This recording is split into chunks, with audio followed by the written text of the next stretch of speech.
आप सभी को जय मसीह की हिंदी बाइबल स्टडी इस चैनल में आप सबका स्वागत है। आज एक नए विषय हम सीखेंगे। आज का विषय है, क्या आपको आत्मिक कोलेस्ट्रॉल है? इस बात को समझने के लिए आइए हम भजन संहिता 95 का 8वीं आयत को हम मिलकर पढ़ें। अपना अपना हृदय ऐसा कठोर मत करो जैसा मरीबा में वो मस्सा के दिन जंगल में हुआ था। यहाँ पर इसका पहला लाइन पर हम लोग ध्यान देंगे, जो है अपना अपना हृदय ऐसा कठोर मत करो।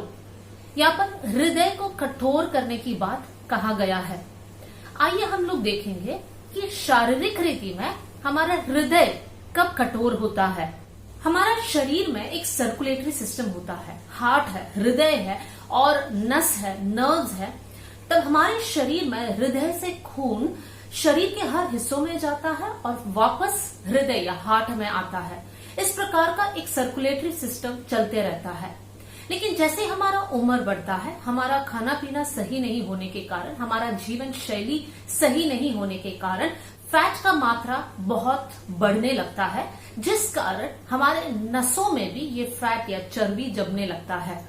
हम देख सकते हैं बहुत से वक्त जिनका कोलेस्ट्रॉल है, उनको ये दिक्कत है कि उनके नसों में ये चर्बी जमा हुआ है।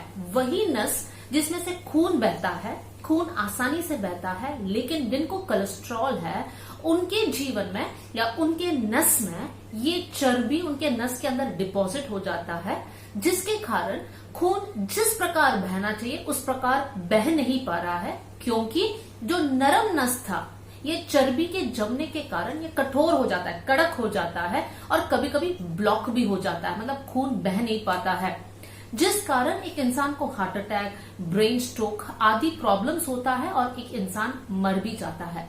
ये है शरीर में कोलेस्ट्रॉल होने का प्रॉब्लम। आज हम लोग इस बात पर ध्यान करेंगे कि आत्मिक कोलेस्ट्रॉल कैसे एक इंसान के जीवन में आ सकता है, क्योंकि वचन में लिखा है कि अपना हृदय को कठोर मत करो। आज हम देखेंगे कि कौन कौन सी बातें हमारे हृदय को परमेश्वर के सामने कठोर कर देता है। इसके लिए सबसे पहले हम लोग देखेंगे कि कौन कौन से कारण है जिसके वजह से शरीर में कोलेस्ट्रॉल होता है। और कुछ कारण ऐसे हैं, या तो वो इंसान ज्यादा फ्राइड फूड्स खाता है, या सॉल्टी फूड, नमकीन खाना ज्यादा खाता है, या junk food, fatty food, bad habits, व्यायाम की कमी, या तो वो जेनेटिक भी हो सकता है। तो इन सारी बातों को हम एक एक कर देखेंगे और साथ में आत्मिक बातों के साथ एक तुलना करने की कोशिश जरूर करेंगे। सबसे पहला बात जो हमने देखा वो ये है कि फ्राइड फूड्स ज्यादा खाने के कारण कोलेस्ट्रॉल का मात्रा हमारा शरीर में बढ़ता है। फ्राइड फूड्स मतलब जो खाना हम तेल में तलकर निकालते हैं और फिर खाते हैं, जैसे उदाहरण के लिए पूरी हो गई। तो जो खाना में ज्यादा तेल है वो खाने से एक इंसान को कोलेस्ट्रॉल हो सकता है। अब ये खाने की ओर हम ध्यान देंगे। देखिए, जो भी खाना है जो हम तेल के अंदर डालकर फ्राई कर निकालते हैं, उनका स्वभाव ये है कि वो फूल कर आता है। चाहे वो पूरी हो या भटूरे हो, जैसे हम उसको तेल में डालते हैं वो फूल कर आ जाता है। ये क्या दर्शाता है? हमारे जीवन में हमें चेक करना है, क्या किसी विषय में हम फूल जाते हैं, घमंडी बन जाते हैं, तो ये हमारे जीवन के लिए अच्छा नहीं है, क्योंकि ये हमारा हृदय को प्रभु के सामने कठोर बना देगा। घमंड का क्या लक्षण है? देखिए प्रियो, जिनके अंदर घमंड होता है वो कभी पहचानता ही नहीं है कि मेरे अंदर घमंड है, वो दूसरों के घमंड को ढूंढता है। कुछ लक्षण को मैं आपके सामने रखना चाहती हूँ। घमंडी इंसान कभी भी सीखने का एक मन नहीं रखता है, क्योंकि उसे लगता है कि उसको सब कुछ पता है। वो अपनी गलती को कभी एक्सेप्ट नहीं करेगा, वो अपनी गलतियों को दूसरों के ऊपर डालेगा या दूसरों की गलती को दिखाएगा। अपनी गलती को एक्सेप्ट नहीं करेगा और साथ में वो कभी भी किसी से सॉरी नहीं कहेगा, क्योंकि वो झुकना नहीं चाहता है। घमंडी इंसान हमेशा अपने लिए तारीफ चाहता है। वो चाहता है कि मेरा नाम हर जगह रहे, मैं श्रेष्ठ हूं, मैं दूसरों से बड़ा हूं। ये प्रकार की भावना उसके अंदर है, जबकि बाइबल इन सारी बातों के खिलाफ है। बाइबल में लिखा है परमेश्वर घमंडियों का विरोध करता है, लेकिन दीनों का या हम्बल लोगों को परमेश्वर उठाता है। नम्र लोग वही लोग हैं जिनके अंदर एक टीचेबल या एक सीखने का एक माइंड रहता है, सीखने का एक मन रहता है। साथ में वो लोग अपनी गलतियों को एक्सेप्ट करते हैं, सॉरी बोलते हैं, झुकने के लिए उनको कोई तकलीफ नहीं है, वो दूसरों को अपने से श्रेष्ठ मानता है। इस प्रकार का एक स्वभाव नम्र लोगों में दिखाई देता है। तो घमंड हमारे जीवन में बहुत खतरनाक है, क्योंकि वो हमारे हृदय को कठोर कर सकता है, हमारे जीवन में आत्मिक कोलेस्ट्रॉल को लेकर आ सकता है। बाइबल में एक उदाहरण है जहां पर नबूकदनेस्सर राजा अपने पूरे सिंहासन को, अपने महिमा को, अपने प्रताप को देखकर तारीफ करता है। किसकी तारीफ करता है? वो अपनी ही तारीफ करता है। वो कहता है, क्या मेरे हाथों ने इन सारी बातों को नहीं बनाया है? मैं कितना श्रेष्ठ हूं, मैं कितना महान हूं। जैसे ही ऐसे शब्द उसके मुंह से निकलता है, परमेश्वर का मार उसके जीवन में पड़ता है। वो इंसान का स्वभाव को छोड़कर एक जानवर जैसे बर्ताव करने लगता है। ये प्रभु का एक दंड है उसके ऊपर। तो प्रियो, हमें चेक करना है हमारी लाइफ में, हमारे जीवन में थोड़ा सा भी घमंड नहीं होना चाहिए, लेकिन हम लोग दीनता के साथ, नम्रता के साथ प्रभु के सामने अपने आप को हलीम कर प्रभु से कहना चाहिए, प्रभु मैं आपके बिना कुछ भी नहीं हूं, आपके बिना मैं कुछ भी नहीं कर सकता हूं या नहीं कर सकती हूं। प्रभु आप मेरे साथ रहिए कर इस प्रार्थना के साथ आप जीवन में आगे बढ़िए। दूसरी बात हमने देखा, सॉल्टी फूड भी खतरनाक है। सॉल्टी फूड मतलब नमकीन खाना। जो खाना में ज्यादा नमक है वो शरीर के लिए हानिकारक है। हाँ, ये जरूर है कि नमक खाने के अंदर स्वाद को लाता है, लेकिन ज्यादा नमक शरीर के लिए अच्छा नहीं है। ज्यादा नमकीन खाना क्या दर्शाता है? ज्यादा उन बातें जो हमारे जीवन के लिए जरूरत नहीं है, जैसे चुगली करना, चुगली सुनना, दूसरों की बुराई डिस्कशन करना, दूसरों की कमियों के ऊपर चर्चा करना। ये सारी बातें जो है एक नमकीन खाने के बराबर है। मतलब बहुत स्वादिष्ट है, लेकिन एट द सेम टाइम हमारे लिए हानिकारक है।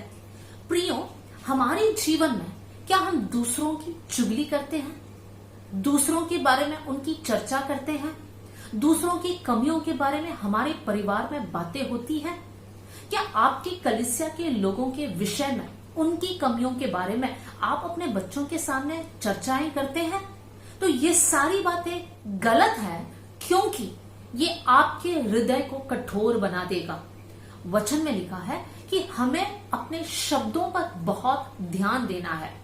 दाऊद इस प्रकार प्रार्थना करता है, हे प्रभु मेरे हृदय का ध्यान और मेरे मुंह के शब्द आपके सामने ग्रहण योग्य होने पाए। क्या हमारे शब्द प्रभु के सामने ग्रहण योग्य है? उन्होंने क्या पहना, वो कहां पर काम कर रहे हैं, किसके घर में लड़ाई झगड़े हो रहे हैं, किसके सास बहू में नहीं बनता है, ये सब ढूंढना हमारा काम नहीं है। हमारा काम यह है कि परमेश्वर की प्रशंसा करें, परमेश्वर की आराधना करें। जहां कहीं हमें मौका मिलता है परमेश्वर के लिए हम गवाह बने, ताकि हम हमारे हृदय को कठोर होने से बचा पाए। तीसरी बात हम ये देख सकते हैं कि जंक फूड के कारण भी एक इंसान का कोलेस्ट्रॉल बढ़ सकता है। जंक फूड क्या है? वो सारा खाना जो खाने में बहुत स्वादिष्ट है, लेकिन हमारे शरीर में कोई भी पौष्टिक चीज उन खानों से हमें नहीं मिलता है। जैसे burger, pizza, chowmein, noodles, coke, जितने भी सॉफ्ट ड्रिंक्स है, ये सारा जंक फूड में गिना जाता है। ये खाना बहुत स्वादिष्ट है, बच्चे ये खाना बहुत ज्यादा पसंद करते हैं, लेकिन इन खानों के अंदर ऐसा कोई भी पदार्थ नहीं है कि हमारा शरीर को बल और ताकत मिले। ये वो चीजें हैं हमारे आत्मिक जीवन में जो करने में हमें बहुत आनंद और मजा मिलता है, लेकिन हमारे जीवन में वो बिल्कुल भी बढ़ोतरी को लेकर नहीं आता है, आशीष को लेकर नहीं आता है, लेकिन हमारे जीवन में वो बीमारियों को लेकर आता है। कौन कौन सी बातें हैं? जैसे मूवीज देखना, टीवी देखना, सीरियल देखना, मूवीज के गाने सुनना, दिन भर सोशल मीडिया पे अपने समय बिताना या फिल्मी गीतों को सुनना। इस प्रकार की बातों को करने से या करते समय बहुत आनंद एक इंसान को मिलता है। दिन भर वीडियो गेम्स खेलने वाले लोग हैं, ये सारी बातों में बहुत खुशी मिलती है, लेकिन क्या 1% भी हमारा आत्मिक जीवन में बढ़ोतरी हो रहा है? 1% भी हम प्रभु को खुश कर रहे हैं? नहीं कर रहे हैं। जिस कारण हमारे जीवन में हमारे हृदय को हम प्रभु के सामने कठोर कर देते हैं। मतलब हम हमारे जीवन में आत्मिक कोलेस्ट्रॉल को इनवाइट कर रहे हैं कि और हमारा जीवन जो है अनंत नाश की ओर बढ़ रहा है। तो प्रियो, जो बातें आपको करने में मजा आता है लेकिन आपके जीवन में वो आत्मिक बातों में कोई भी बढ़ोतरी लेकर नहीं आता है, याद रखिए ये सारी बातें आपके लिए खतरनाक है। समय आ गया है कि इन सारी बातों को हम छोड़ दें और प्रभु के सामने अपने आप को समर्पण कर कर कहे कि प्रभु मुझे आपके और करीब आना है, इन सारी बातों से जो है मुझे इन पर जय पाना है। इस प्रकार आप बोलोगे तो प्रभु जरूर आपका मदद करेगा। फिर हमने देखा फैटी फूड्स खाने से भी एक इंसान को कोलेस्ट्रॉल हो सकता है। फैटी फूड्स मतलब मलाई, घी, मक्खन, इन सारी बातों को ज्यादा खाने से ये क्या दर्शाता है? ये मटेरियलिज्म को दर्शाता है या भौतिक बातों को या सांसारिक बातों को दिखाता है। प्रियो, आज क्या आप संसार की बातों से, संसार का धन दौलत से बहुत ज्यादा प्रेम करते हैं? इतना प्रेम करते हैं कि परमेश्वर आपके लिए दूसरे जगह पे है और धन दौलत आपके लिए पहले जगह पे है। अगर है, इसका मतलब है कि आपका हृदय प्रभु के सामने कठोर हो रहा है। आत्मिक कोलेस्ट्रॉल की बीमारी के अधीन हो आप, तो आइए चेक कर लीजिए आपका मन कहां पर लगता है। ऐसे बहुत से लोग हैं इस संसार में जो काम पे समय पर जाते हैं, ड्यूटी पे समय पर जाते हैं और एक्स्ट्रा ड्यूटी करते हैं, पार्ट टाइम बिजनेस करते हैं। ये सब कुछ अच्छा है, लेकिन जब संगति का समय है तब संगति नहीं करते हैं। जब घर में पारिवारिक प्रार्थना होना चाहिए तब वो नहीं करते हैं। आत्मिक बातों में बहुत ढीले ढाले हैं। इस प्रकार के लोगों का जीवन बहुत खतरनाक स्थिति पे है। वचन में लिखा है कि परमेश्वर हमें आशीष देगा, लेकिन उसी समय पर हमें ये भी याद रखना है कि वचन में ये भी लिखा है कि इस संसार में हमें धन दौलत इकट्ठा करने के पीछे नहीं भागना है। हमें कहां पर हमारा धन और दौलत इकट्ठा करना है? वचन में लिखा है कि हमारा धन और दौलत हमें स्वर्ग में इकट्ठा करना है। वहां पर चोरी नहीं होता है, वहां पर खाई उसको खराब नहीं करता है, वो जगह जहां पर हमें प्रतिफल मिलेगा। इसलिए इस संसार के धन दौलत के पीछे मत भागिए। मत्ती 6:33 में लिखा है, पहले उसके राज्य और धर्म की खोज करो, फिर ये सारी वस्तुएं तुम्हें मिल जाएगी। जब हम परमेश्वर के पीछे, परमेश्वर की राज्य की खोज में हम रहेंगे, परमेश्वर जो बातें हमें चाहिए वो सब हमें प्रदान करेगा। लेकिन जब हम इन बातों के पीछे भागेंगे तब प्रभु की उपस्थिति को हम खो देंगे और जीवन में हम हार मानकर बैठ जाएंगे। एक समय ऐसा आएगा जब हम सोचेंगे कि हमने इतना मेहनत किया लेकिन हमारे पास कुछ नहीं है, हम खाली हैं। क्यों? क्योंकि परमेश्वर का अनुग्रह हम पर नहीं रहा। वचन में ये लिखा है, जहां पर आपका धन है वहां पर आपका मन है। प्रियो, आज आपके मन में सबसे ज्यादा समय आप क्या सोचते हैं? धन कैसे कमाएं वो सोचते हैं या प्रभु को मैं कैसे खुश करूं वो सोचते हैं? चेक कर लीजिए अपने लाइफ्स को। अगली बात हमने देखा कि बैड हैबिट्स जैसे ड्रिंकिंग, स्मोकिंग, ड्रग्स लेना। तो आत्मिक बातों में हम उसकी तुलना किन बातों के साथ कर सकते हैं? बुरी आदतें मतलब आज्ञा नहीं मानना, परमेश्वर के वचन के अनुसार नहीं चलना, ये सारी बातें हमारे जीवन के लिए आत्मिक रीति से बहुत हानिकारक है। हम सब वचन पढ़ते हैं, सिर्फ पढ़ने वाले नहीं, हमको उसको पढ़कर उसको मानने वाले बनना है। जकरिया की किताब में एक आयत है जो मैं आपके सामने पढ़ना चाहती हूँ। जकरिया 7:11 और 12 इस आयत को मैं पढ़ना चाहती हूँ। परंतु उन्होंने चित्त लगाना ना चाहा और हठ किया और अपने कानों को बंद कर लिया ताकि सुन न सके। वरन उन्होंने अपने हृदय को इसलिए पत्थर सा बना लिया कि वे उस व्यवस्था और उन वचनों को न मान सके जिन्हें सेनाओं की यहोवा ने अपने आत्मा के द्वारा पूर्व काल के भविष्यवक्ताओं से कहला भेजा था। यहाँ पर दो बातें लिखा है, जिस कारण एक इंसान का हृदय पत्थर जैसा बन जाता है, और वो है हट करना या बलवा करना, जिद करना। और दूसरी बात है आज्ञा को नहीं सुनना, आज्ञा को नहीं मानना। प्रियो, क्या आज हम इन कैटेगरी में आते हैं? क्या हम उस प्रकार के लोग हैं जो प्रभु के वचन सुनते हैं, चर्च भी जाते हैं, कलीसिया में संगति करते हैं, लोगों के साथ संगति करते हैं, वचन जानते हैं लेकिन मानते नहीं है, उसको अपनाते नहीं है? इस प्रकार के लोगों के बारे में कहा गया है कि उनका हृदय पत्थर सा बन गया है। क्या आप हठीले हैं? आप जिद करते हैं, प्रभु के सामने बलवा करते हैं? मतलब अगर आपके अगुआ ने आपको कुछ कहा कि आपके जीवन में ये गलत है, क्या आप जिद करके बोलते हैं नहीं ये सही है, ये मैं गलत नहीं कर रहा हूं, ये मैं गलत नहीं कर रही हूं? इस प्रकार का एक बलवा जब आप करते हैं, आपको याद रखना है कि आप प्रभु के खिलाफ बलवा कर रहे हैं।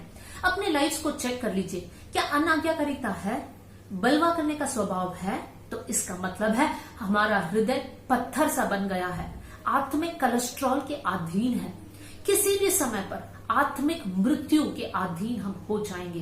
तो प्रियो, बहुत जरूरी है कि हम हमारे हृदय को चेक करें। अगला हमने देखा कि एक इंसान का जीवन शैली जब सही नहीं है, मतलब एक्सरसाइज की कमी है, तब भी उस इंसान को कोलेस्ट्रॉल हो सकता है। आज हमारा जीवन ऐसा हो गया है कि हमारे पास बस है, मेट्रो है, कार है, तो इसलिए हम चलना पसंद नहीं करते हैं। अगर एक सीढ़ी भी चढ़ना है तो हमारे पास लिफ्ट की सुविधा है। तो हमारा शरीर में जो एक्सरसाइज हमें मिलना है वो नहीं मिलने के कारण कोलेस्ट्रॉल हो जाता है, फैट का मात्रा बढ़ जाता है। प्रियो, आत्मिक बातों में क्या हमारा जीवन में आत्मिक एक्सरसाइज को हम रेगुलरली करते हैं? आत्मिक एक्सरसाइज का मतलब क्या है?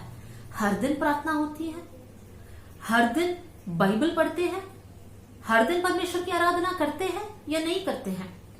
हम लोग हर महीने दशवांश देते हैं? कि हर बार हम लोग उत्साहित रहते हैं कि एक दूसरे के पास जाए, उनके दुख दर्द में उनको मदद करें, उनको उत्साहित करें? ये सब एक आत्मिक व्यायाम है। क्या इन बातों को हम करते हैं? क्या हमारे वरदानों को हम सही रीति से इस्तेमाल करते हैं, या आलसी होकर हम बैठते हैं कि हमें मौका नहीं मिल रहा है, हम कुछ नहीं कर पा रहे हैं, हमें डर लगता है कुछ करने में? इन सारी बातों को जब हम बोलते हैं और आत्मिक व्यायाम को नहीं करते हैं, तब हमारा शरीर में हम लोग हमारे हृदय को प्रभु के सामने कठोर कर रहे हैं। प्रियो, जो प्रभु के बच्चे हैं वो हर दिन प्रभु से बात करेंगे, जब जब मौका मिलता है वो लोग वचन पढ़ेंगे। एक दिन में कितना अध्याय हम पढ़ते हैं? क्या प्रभु के वचन के करीब है? क्या हम जानते हैं अगर एक गलत उपदेश हमारे बीच में आए तो वो गलत है कर हम बोल सकते हैं? हम तब बोल सकते हैं जब हमें सच में वचन का ज्ञान हो। तो प्रियो, आत्मिक रीति से आपको फिट और फाइन होना बहुत जरूरी है। अगला हमने देखा कि ये जेनेटिक हो सकता है, मतलब परिवार में ये चलते रहता है, दादा से पिता, पिता से बच्चा, बच्चा से फिर उनका बच्चा, इस प्रकार को चलते भी रह सकता है। ये आत्मिक बातों में हम कैसे इसकी तुलना कर सकते हैं? प्रिय भाई बहनों जो मेरी बात सुन रहे हैं, आप जो करते हैं वही बात आपके बच्चे करेंगे, और वही बात वो लोग बड़े होकर करेंगे और उनकी बच्चे वही करेंगे।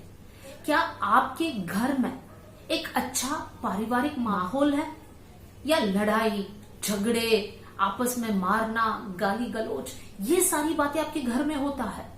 प्रियो, जो भी होता है आपके बच्चे वही सीखेंगे। अगर हर दिन आप प्रार्थना करने वाले इंसान हैं, तब आपके बच्चे देखेंगे कि मेरे मम्मी मेरे पापा प्रार्थना कर रहे हैं, हमें भी प्रार्थना करना चाहिए। मेरे मम्मी पापा पवित्र जीवन जी रहे हैं, मेरा परमेश्वर यही चाहता है, मैं भी पवित्र जीवन जीऊंगी या मैं भी पवित्र जीवन जीऊंगा। वो लोग जब आपके जीवन को देखते हैं, वो लोग सीखते हैं और वही करते हैं। आपके घर में गलत बातों की चर्चा नहीं होना चाहिए, कोई भी फ्रॉड का काम नहीं होना चाहिए। एक आत्मिक माहौल, प्रेम भरा माहौल, एकता का एक माहौल घर के अंदर होना चाहिए, और वही बात आपके बच्चे सीखेंगे। आपके बच्चों को ये दिखना चाहिए कि मेरे माँ बाप पाप नहीं कर रहे हैं। पाप या प्रलोभन जब सामने आता है वो लोग मना करते हैं, वो लोग प्रभु के लिए स्थिर रहते हैं। यही बात आपके बच्चे सीखेंगे और वो लोग अपने जीवन में कामयाब होंगे। प्रियो, अब हमने सारे कारण को देखा, अब हम ये भी देखेंगे कि अगर हमारा हृदय को हमने कठोर कर लिया तब हमारे साथ क्या होता है। आइए इब्रानियों की किताब उसका 3 अध्याय और 8वीं आयत, 10वीं आयत और 11वीं आयत को हम देखेंगे। तो अपने मन को कठोर न करो, जैसे कि क्रोध दिलाने के समय और परीक्षा के दिन जंगल में किया था। अब हम उसकी 10वीं आयत और 11वीं आयत को पढ़ेंगे। इस कारण मैं अर्थात परमेश्वर उस समय के लोगों से क्रोधित रहा और कहा, इनके मन सदा भटकते रहते हैं और इन्होंने मेरे मार्गों को नहीं पहचाना। तब मैंने क्रोध में आकर शपथ खाई, वे मेरे विश्राम में प्रवेश करने ना पाएंगे। देखिए 8वीं आयत में हम पढ़ सकते हैं कि लोगों ने अपना हृदय को कठोर कर दिया। तब परमेश्वर 10वीं आयत और 11वीं आयत में क्या कहता है? प्रभु कहता है कि उस समय के लोगों से मैं क्रोधित हुआ। परमेश्वर का क्रोध ऐसे लोगों पर आता है जिनका हृदय कठोर है। और साथ में ये भी लिखा है, तब मैंने क्रोध में आकर शपथ खाई कि वे मेरे विश्राम में प्रवेश करने ना पाएंगे। यहाँ पर इजराइलियों के विषय में लिखा है, कितने लाखों लोग थे जो मिस्र से निकले, लेकिन वायदे के देश में कोई प्रवेश नहीं किया सिवाय 2 लोग। देखिए प्रियो, जब हृदय को हम कठोर करते हैं तब प्रभु ने जो देश हमें वायदा किया है, जो स्वर्ग राज्य के लिए जाने की तैयारी हम कर रहे हैं, वहां पर हम नहीं पहुंच पाएंगे। क्यों? क्योंकि परमेश्वर हमसे क्रोधित है। हमारा मन को हमें बदलना बहुत जरूरी है। बाइबल में भी कुछ उदाहरणों को हम देख सकते हैं जहां पर लोगों ने अपने मन को कठोर कर दिया। उदाहरण के लिए फिरौन राजा, उनका अंत क्या हुआ? वो लाल समुद्र में उनका मृत्यु हो गई। फिर हम देख सकते हैं शिमशोन, उन्होंने परमेश्वर की आज्ञा को नहीं माना, उनका अंत भी कितना बुरा था। साथ में हम देख सकते हैं शाऊल, जो इजराइल का पहला राजा था, आज्ञा नहीं माना, दिल को कठोर किया, तो क्या नतीजा हुआ? जिस स्थान में परमेश्वर ने उन्हें रखा था, उस स्थान से, उस पदवी से प्रभु ने उन्हें निकाल दिया। इस प्रकार बहुत सारी उदाहरणों को हम बाइबल में देख सकते हैं। अगली बात हम देखेंगे, अगर आपका हृदय कठोर हो गया है तो परमेश्वर का वचन क्या कहता है?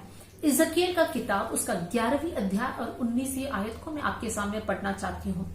परमेश्वर का वचन में ये लिखा है, जहां पर परमेश्वर लोगों से कहता है, मैं उनका हृदय एक कर दूंगा और उनके भीतर नई आत्मा उत्पन्न कर दूंगा और उनकी देह में से पत्थर का सा दिल निकालकर उन्हें मांस का हृदय दूंगा। परमेश्वर का वचन है, प्रभु कहता है अपने लोगों से कि जिनका हृदय पत्थर जैसे हुआ है, उनका हृदय को प्रभु निकाल कर एक नया हृदय जो मांस के समान है, जिसमें कोई भी कोलेस्ट्रॉल नहीं है, ऐसा हृदय प्रभु आपको देगा। तो प्रियो, अगर आज आपका हृदय कठोर बन गया है, आशा मत खोइए, प्रभु आपको एक नया हृदय दे सकता है। क्या आप उसके लिए तैयार हैं? शारीरिक रीति में जिनका हृदय कठोर हो गया है, जिनको हार्ट में हृदय का प्रॉब्लम है, दिल का प्रॉब्लम है, उनके लिए 2-3 प्रकार का इलाज, जैसे एंजियोप्लास्टी हुआ या पेस मेकर लगाना हुआ हो। पेस मेकर मतलब ऐसा एक मशीन जिसमें हृदय को धड़कने में मदद हो। एंजियोप्लास्टी मतलब जहां पर एक स्टंट लगाया जाता है जिससे जो है वो वाल्व या वो नस खुला रहे। तो आत्मिक बातों में ऐसी कौन सी बातें हमारे हृदय में हमें रखना है, कौन सी बातों से हमारा दिल प्रभु के लिए धड़कता रहेगा, ये हमें चेक करना है। भजन संहिता 119 में इस प्रकार लिखा है, जहां पर दाऊद कहता है, मैंने तेरे वचन को मेरे हृदय में रख छोड़ा है, मैंने छिपा कर रखा है ताकि मैं तेरे विरुद्ध पाप ना करूं। आप पाप नहीं करना चाहते हैं तो उसके लिए उपाय ये है, आपके हृदय के अंदर वचन को संभाल कर रखें। इसका मतलब है हर दिन वचन पढ़े। प्रियो, जितना हो सकता है उतना वचन को पढ़े। कम से कम दिन में एक 10 अध्याय या 20 अध्याय, जितना आपका कैपेसिटी है उतना अध्याय को पढ़िए। जैसे आप ज्यादा वचन को पढ़ते हैं, आप पाप कम करेंगे, आपका हृदय प्रभु के लिए धड़केगा और आपका हृदय जो पत्थर था उसको हटाकर प्रभु आपको मांस का हृदय देगा। तब आपको आत्मिक कोलेस्ट्रॉल नहीं रहेगा, तब आप प्रभु के लिए बिल्कुल तंदुरुस्त रहेंगे। प्रभु इन वचनों के साथ आप सबको बहुत आशीष दे। जय मसीह की।